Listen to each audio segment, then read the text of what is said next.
रायगड जिल्ह्याच्या बहुतांश भागात रात्री कमी अधिक प्रमाणात अवकाळी पावसाने हजेरी लावली. पुढील 2 दिवस कोकण किनारपट्टीवर अवकाळी पावसाची शक्यता हवामान खात्याने वर्तवली आहे. सध्या कोकणात शेवटच्या टप्प्यातील आंब्याचा हंगाम सुरू झाला आहे. या पावसाचा फटका शेवटच्या टप्प्यातील आंबा उत्पादनाला बसण्याची शक्यता आहे. पावसामुळे फळगळती बरोबरच आंबा खराब होण्याची शक्यता आहे. अवकाळी पाऊस झाला तर फळावर देठ कुजवा किंवा फळामध्ये साकेची भीती आहे. पावसापूर्वी आंबा काढणे गरजेचे असल्यामुळे तयार झालेला आंबा लवकरात लवकर काढण्याची बागायतदारांची लगबग सुरू आहे.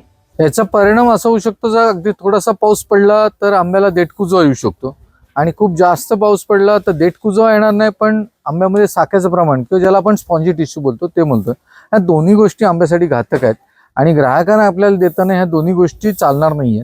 त्याच्यामुळं आपल्या शेतकऱ्यासमोर सद्यस्थितीत एकच उपाय आहे की पाऊस पडायच्या अगोदर हा झाडावरून आंबा उतरवला पाहिजे आणि तो आंबा मार्केटला पाठवला पाहिजे किंवा आपण पिकवायला ठेवला पाहिजे, पण तो पाऊस पडायच्या आधी आपल्याला झाडावरून उतरवणं गरजेचं आहे.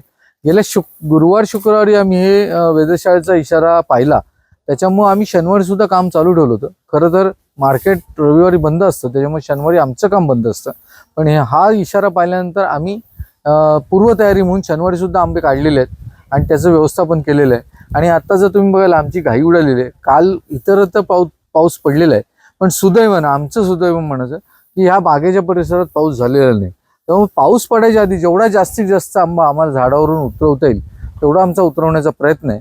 आणि तो उतरवलेला आंबा चांगला असेल, नंतर उतरवलेल्या आंब्यामध्ये देठ कुजवाचं आणि साख्याचं प्रमाण वाढण्याची शक्यता असल्यामुळे त्या आंब्याला प्रॉब्लेम येऊ शकतात.